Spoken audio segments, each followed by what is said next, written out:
கிறிஸ்துவுக்குள் அன்பான கர்த்தருடைய பிள்ளைகளே, இன்றைய வேத வசனமும் ஜெபமும் நீதிமொழிகள் புஸ்தகம் 20ஆம் அதிகாரம் 7ஆம் வசனம்.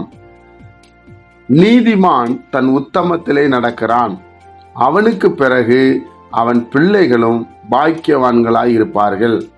பாக்கியவான்கள் என்றால் ஆசீர்வதிக்கப்பட்டு இருப்பார்கள்.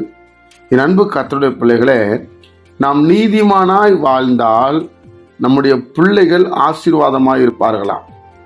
அதனால தான் தேவனுடைய பிள்ளைகளே, நாம் நீதிமானாய் வாழ வேண்டும் என்று ஆண்டவர் விரும்புகிறார். நீதிமான் தன் உத்தமத்திலேயே நடக்கிறான், சரியா நடக்கிறான், உண்மையா நடக்கிறான். அவனை பார்த்து நீதிமான் என்று சொல்லுகிறாங்க. ஏமாத்தல, கள்ள கணக்கு எழுதல, கவர்மெண்டை ஏமாத்தல, ஜனங்களை ஏமாத்தல, குடும்பத்தை ஏமாத்தல, பாவத்தை கண்டு பயப்படுகிறான் என்று சொல்லுகிறார்கள். அப்போ அவனுடைய பிள்ளைகள் ஆசீர்வதிக்கப்பட்டு இருப்பாங்களாம். அப்போ இன்னைக்கு ஒரு சந்ததி நல்லா இருக்குன்னு சொன்னா சொல்லுவாங்கல்ல, அவங்க அப்பா நல்ல மனுஷங்க, அவங்க அம்மா நல்ல மனுஷங்க, அவங்க டீச்சரு, இல்லை அவங்க ஒரு நல்ல பிஸ்னஸ்மேன், நிறைய பேருக்கு பிரயோஜனமா இருந்தாங்க, உண்மையா இருந்தாங்க, அதனாலதான் பிள்ளைகள் நல்லா இருக்குன்னு சொல்லுவாங்க. தேவனுடைய பிள்ளைகளே, அப்போ இது வெளியே இல்லை, நம்மளுக்குள்ளதான் இருக்கிறது. நாம கரெக்டா நடந்தா நம்ம பிள்ளைகள் நல்லா இருப்பாங்க, ஆசீர்வதிக்கப்பட்டு இருப்பாங்க.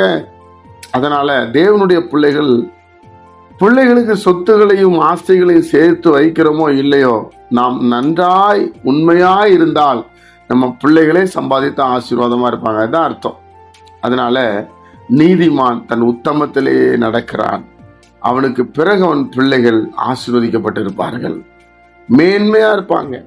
நீங்க சரியா நடந்தா உங்க பிள்ளைகள் ஆசீர்வதிக்கப்பட்டிருப்பாங்க.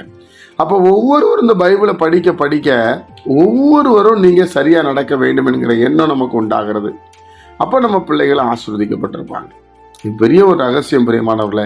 இந்த ஆசீர்வாதத்தை பெற்றுக்கொள்ள வேண்டும் என்று சொன்னால் நீங்கள் நீதியும் நேர்மையும் சரியாய் நடக்க வேண்டும். கர்த்தர் நம்மை ஆசீர்வதிப்பாராக. ஜெபிப்போமா. பரிசுத்த பிதாவே, உம்முடைய குமாரன் இயேசு கிறிஸ்துவின் நாமத்தில் வருகிறோம். நாங்கள் நீதிமானாய் வாழ எங்களுக்கு கிருபை செய்யும். எங்களை ஒவ்வொரு நாளும் உங்க பிரசனத்தில் நடத்துமப்பா. நீர் விரும்புகிற மாதிரி நடக்க உதவி செய்யும். ஒவ்வொரு நாளும் பாவத்தை கண்டு விலகணும் ஆண்டவரே. பொய் பேசக்கூடாது, திருடக்கூடாது, ஏமாற்றக்கூடாது. ஏன்னா எங்க பிள்ளைகள் நல்லா இருக்கணும்ப்பா. எங்க கண் முன்னாடி எங்க பிள்ளைகள் கஷ்டப்படக்கூடாது. கர்த்தர் அப்படிப்பட்ட கிருபைகளை தரும்படி நாங்கள் ஜெபிக்கிறோம். கேட்கிற ஒவ்வொருவரையும் ஆசீர்வதியும். இயேசு கிறிஸ்துவின் மூலம் ஜெபிக்கிற நல்ல பிதாவே, ஆமென்.